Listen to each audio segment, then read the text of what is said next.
Hi guys, ಎಲ್ಲ KCET ವಿದ್ಯಾರ್ಥಿಗಳಿಗೆ welcome. So ತುಂಬ ಜನ KCET ವಿದ್ಯಾರ್ಥಿಗಳು ಕೇಳ್ತಾ ಇದ್ದೀರಾ, ಇವಾಗ ನಮಗೆ ಎಕ್ಸಾಮ್ ಏನಾದರೂ ಮಾಡ್ತಾರಾ ಅಂತ, ಅಥವಾ ಗ್ರೇಸ್ ಮಾರ್ಕ್ಸ್ ಏನಾದರೂ ಕೊಡ್ತಾರಾ, ಇದ್ರ ಬಗ್ಗೆ ಏನಾದರೂ ಅಪ್ಡೇಟ್ ಇದೆಯಾ ಸರ್ ಅಂತ ಕೇಳ್ತಾ ಇದ್ದೀರಾ.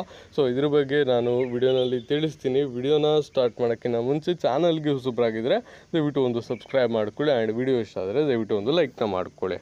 ಸೊ ಇವಾಗ ಇರೋ ಅಪ್ಡೇಟ್ ಏನಪ್ಪ ಅಂದರೆ, ಉನ್ನತ ಶಿಕ್ಷಣ ಇಲಾಖೆ ಏನಿದೆ ಅದು ತಜ್ಞರ ಸಮಿತಿನ ರಚಿಸಿದೆ, ಆಯಿತಾ.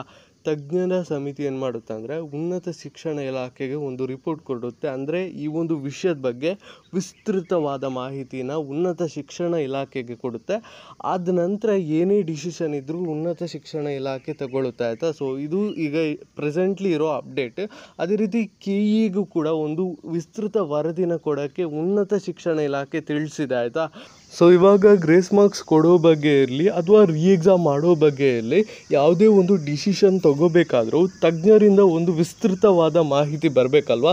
ಸೊ ಇದು ಬಂದ ಮೇಲಷ್ಟೇ ಉನ್ನತ ಶಿಕ್ಷಣ ಇಲಾಖೆ ಏನಿದೆ ಅದು ಒಂದು ಡಿಸಿಷನ್ನ ಕೊಡುತ್ತೆ. ಸೊ ಇದು ಬರೋವರೆಗೂ ನಾವು ವೆಯ್ಟ್ ಮಾಡಬೇಕಷ್ಟೇ.